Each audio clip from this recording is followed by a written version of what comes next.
Welcome to Breaking News. I'm Miley and bring you latest news on today.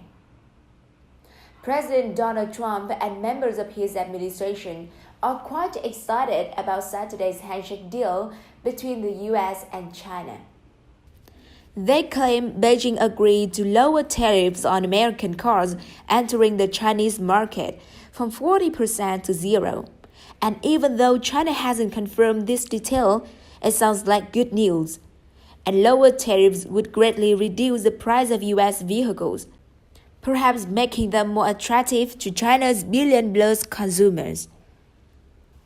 The problem is that this so-called concession is not the big deal the administration is making it out to be, and it could lead to greater frustration between the two countries down the line.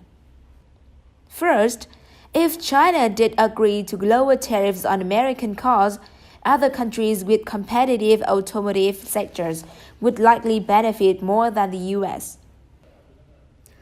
Here's why.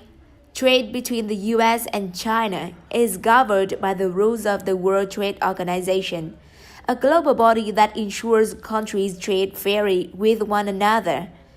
One of the biggest rules, the WTO says, is that countries cannot normally discriminate between their trading partners.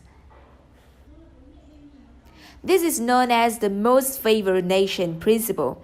A country can't give a special perk to just one nation. It must offer it to all of them. In other words, if Beijing lowers the tariff rate on the US autos to zero, it must also do that for all the countries that want to sell their vehicles in the Chinese market. That still may increase the number of American cars sold in China, but other nations will likely be ultimate winners. Second, experts say that most cars sold in China are produced there. That means there are already few American cars taxed at the China border. Reducing the tariffs to zero would therefore have a very little impact on America's export industry to China. If China doesn't do what the US says it agreed to, or Trump doesn't see immediate benefits, the trade war may actually escalate down the line. The only way the US reaps most of the benefits from this deal, experts said, is if China and US sign a formal free trade deal, since those agreements supersede WTO rules.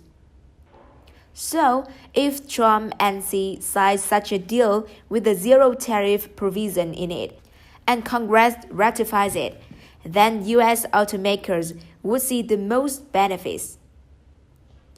But few experts currently believe Washington and Beijing will sign such a complicated and massive agreement. They're having trouble agreeing on how to stop an escalating trade war, let alone figuring out how to reduce most trade barriers. But Trump may still celebrate the deal, even though car makers in Japan, South Korea, and Germany would likely celebrate it even more. And this story appears in Breaking News, a news from us on the latest tweets and turns around Trump's car deal with China great. Subscribe and follow us along with more about Trump administration policy and the situation of election. And with that, ladies and gentlemen, we have reached the duration of today's program. See you in the next issue with more interesting news and updates. We look forward to your continued company and patronage. Thank you for watching and allow us to bid you farewell till next time.